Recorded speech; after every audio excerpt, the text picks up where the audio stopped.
美国中期选举投票将在周二揭幕，那您对此如何前瞻呢？美国媒体普遍认定，民主党大概率会丢掉国会的控制权。那么，真正的悬念就在于是只丢掉众议院的多数席位，还是参众两院同时丢。那么，如果后一种情况发生的话，那就是民主党的惨败，拜登呢将彻底沦为跛脚鸭总统。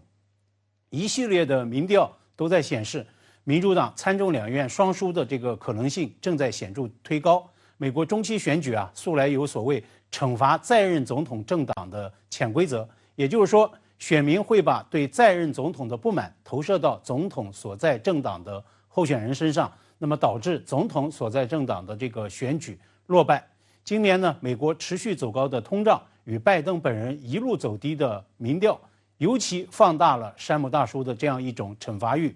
民主党前总统克林顿当年曾经喊出一个击中选民痛点的口号 ：“It's economy, stupid。”笨蛋是经济。那么具体到今年的中期选举呢，这一句口号可以迭代升级为“笨蛋是通胀”。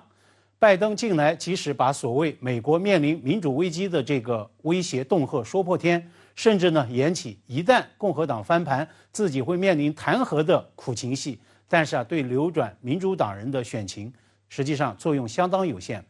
华盛顿邮报》上周六一篇社论的标题已经就此向选民打了预防针，选民应该谨记，这不是正常选举。美报就分析说，周二揭幕的中期选举将会延续美国这一政治大势。美国人似乎对任何议题现在都形不成共识，唯一的例外是仅仅对这样一种政治分裂有共识。那么，该报进行的民调就显示，美国人普遍担心严重的政治分裂与党派对立会推高政治暴力的风险。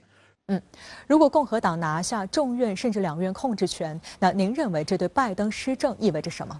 我想最大的即时影响当然是拜登的竞选连任的前景。那么尽管至今并没有松口表态，也尽管本人已经连势已高，但是呢，拜登以及他的核心幕僚一直在刻意强调这样一个政坛叙事，那就是拜登是民主党内唯一曾经在大选中击败特朗普的候选人。那么一旦特朗普卷土重来，拜登将会延续胜果。但是如果民主党在中期选举中崩盘，拜登选赢特朗普的这个人设在民主党内到底还有多少说服力、统治力，是要打上大大的一个问号的。现在美国不少政治观察家已经在媒体上造势了，如果民主党丢掉国会两院的控制权，那么拜登与哈里斯都应该放弃大选，为党内的新人让路。那么同样可以预料，接下来拜登剩余任期的这个执政路也将会变得格外颠簸。拜登在造势大会上拿弹劾说事儿，其实也不只是在逼本党选民出来投票的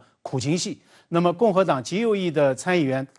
克鲁兹去年就曾公开放话，共和党只要掌控众议院，就将会面临弹劾拜登的巨大压力，无论这是否合理。《纽约时报》在前瞻美国中期选举的即时影响时，也预判拿下众议院将会让共和党人获得调查和弹劾总统的权利。也就是说，发生在特朗普身上的那一幕将由拜登接着来演。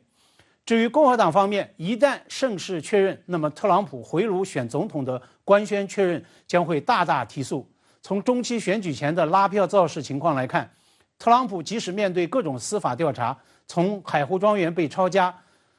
搜带出白宫的这个绝密的文档，到国会山暴力冲击事件的幕后影响与介入，乃至持续至今没完没了的个人税案，但是呢，特朗普对共和党的实际掌控力至今还没有党内的其他对手可以撼动，而特朗普他本人的选民基本盘也依然稳固。那么一旦特朗普启动大选进程，这意味着由他来带风向的所谓拉仇恨、攻击型的选举运动又将会揭幕了。那么，美国政坛将会再度进入到一个比烂、比乱、比厚黑的时段。那么，中期选举的结果会影响美国的外交走向吗？对俄乌冲突乃至中美关系有没有影响呢？今年美国中期选举的最大主题是经济关切，是战通胀，是守卫选民的荷包。那么，这恐怕也会是正在迎来冬季苦战的乌克兰总统泽连斯基及其执政团队必须要正视并且重视的。那么上周末，两大美国主流媒体都在做关键的爆料，《华盛顿邮报就声称说，美方多次秘密知会乌克兰方面，应该寻求与俄罗斯直接谈判。而《华尔街日报》则披露说，美俄一直在就控制俄乌冲突升级外溢，在进行秘密的沟通。所以这个态势再清楚不过了。美国对乌克兰的军事援助不可能永续进行，而且是上不封顶的。美国中期选举的结果很可能将会再次强化这样一种态势。那么就这次中期选举而言，美国 CNN 网站上周五刊播评论标题就说，民主党不应该低估特朗普带来的威胁。那么这番警告同样适用于美国的一众盟国伙伴们。